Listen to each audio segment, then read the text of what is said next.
एक और ख़राब दिन मार्केट के लिए कहना होगा। मतलब अगर आप देखें तो वॉलेटिलिटी का दिन, volatility is a right way to describe the market अभी के लिए।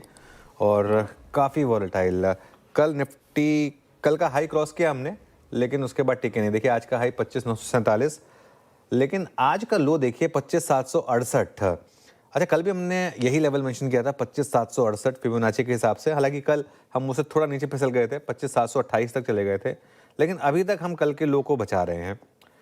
मिड कैप सुबह चला, लेकिन उसके बाद फिर फिसल गया। और केन्स केन्स को देख के तो हंसी आती है सिर्फ एक्चुअली, क्योंकि कल जश्न मना रहे थे कुछ लोग, अब वो वापस गिर गया। आज फिर एक्सीडेंट हो गया, इसमें 9% फिर गिर गया आज यहाँ पर। ब्रॉडर मार्केट्स में भी जिस तरीके से गिरावट हुए, ब्रेथ में रसाकसी, लेकिन सवाल है कि ये रैली टिकती ही नजर नहीं आ रही है। दिक्कत क्या है मार्केट की, क्यों नहीं चल पा रहा मार्केट? देखिए श्रेया, एक होता है कि मार्केट में रैली नहीं हो रही, एक होता है मार्केट में ट्रेंड नहीं है।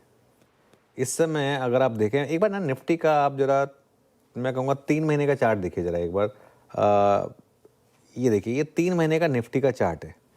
3 महीने में हम वहीं हैं मोर और लेस, मतलब 3% के करीब के मूव हैं। उसमें अगर उसमें भी एक पार्ट तो था जिसमें ऑलरेडी एक बड़ी रैली आई थी, लेकिन अगर आप पिछले 40 दिन के करीब का ट्रेंड देखेंगे तो मार्केट एक रेंज में घूम रहा है। ऐसा नहीं है कि मार्केट अगर वन वे गिर रहा हो ना, तब भी लोग पैसा बना सकते हैं।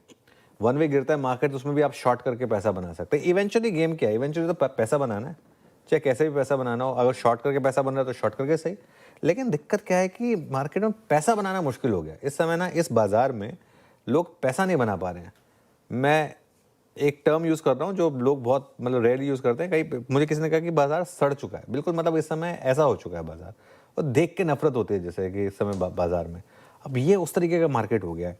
और हर 2 दिन में ट्रेंड बदल रहा है। आप देखिए, फ्राइडे को हम एकदम शानदार तेज़ी में थे, फिर मंडे को इतना बुरा गिरे, कल लोअर लेवल से शानदार रिकवरी आ गई, आज हायर लेवल से हम फिर गिर गए। तो ऐसी मार्केट में जहाँ कोई रैली नहीं टिकती, लेकिन होता क्या है, वो एक मीम आया था ना कि जब मैंने ले लिया तो वो गिर गया, और जब वो गिर गया तो मैंने बेच दिया, और मेरे बेचते ही वो वापस ऊपर आ गया। तो ये वो वाली मार्केट है जिसमें जहाँ पर आप जो ट्रेड ले रहे हैं, मार्केट उसका उल्टा करके दे रहा है आपको।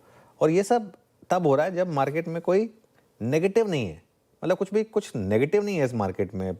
ऐसा कुछ खराब नहीं आया है।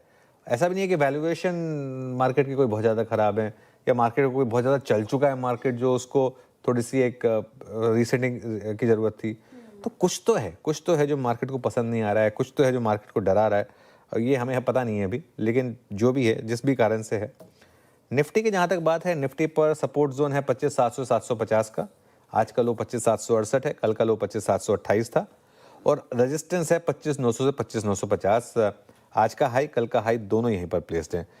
श्रेया, मेरा ये मानना है कि अब ये बैटल जो है ना, ये इन 2 पॉइंट्स की है। या तो 25,700 750 टूट जाए आपका डिसाइसिवली, बाय द वे हम वापस उस तरफ जा रहे हैं डेलो की तरफ, या फिर आपका 25,900 से 25,950 क्रॉस हो जाए। इनमें से जो भी जीतेगा उसको 400-500 पॉइंट मिल जाएंगे मार्केट में इस समय। ये एक सेंस बन रही है यहाँ पर, क्योंकि जिस तरीके से मार्केट रिएक्ट कर रहा है उसको देखकर। अब बैंक निफ्टी देखिए, कल बैंक निफ्टी आउट परफॉर्म कर रहा था, आज बैंक निफ्टी ने अंडर परफॉर्म कर दिया। आज बैंक निफ्टी को गिराने में सबसे ज़्यादा हाथ, निफ्टी को गिराने में सबसे ज़्यादा हाथ बैंक निफ्टी का है। कल रिकवरी में बैंक निफ्टी ने सबसे ज़्यादा पार्टिसिपेट किया था। यहाँ पर भी अगर आप देखें तो 58,700 से 58,800 के करीब का सपोर्ट है, और 59,300 से 59,400 के करीब की रेजिस्टेंस है। लेकिन टफ है मार्केट, और सच बताऊँ ना, फेजेस वाली मार्केट है। ये वाला फेज है जिसमें पैसा बनाने से ज़्यादा शायद पैसा बचाने पर फोकस करें तो वो बेटर रहेगा। मार्केट और पॉसिबली फेड क्या करेगा उस पर हम चर्चा कर रहे थे, हॉर्मोस से भी चर्चा हुई थी। अब मान लीजिए हम अनुज यहाँ पर 25,700 या 25,750 के बीच में क्लोज भी हो जाए, निफ्टी बैंक इसी 20 डे की ट्रेजेक्टरी में क्लोज हो जाए, और यूएस में हमें एक रेट कट मिले, मतलब कैसे डील करना चाहिए आज के सेशन को, कंसिडरिंग द फैक्ट कि इस बात की पॉसिबिलिटी बहुत स्ट्रांग है कि यूएस में आपको एक 25 बेसिस पॉइंट का कट मिले, उसका इम्पैक्ट क्या पड़ेगा कल हमारे प्राइस बिहेवियर पे इम्पैक्ट? देखिए, आईटी में मेरा मानना ये है कि regardless of whether Fed cuts rate और नॉट, इस समय एक रिलेटिवली छुपने की जगह है।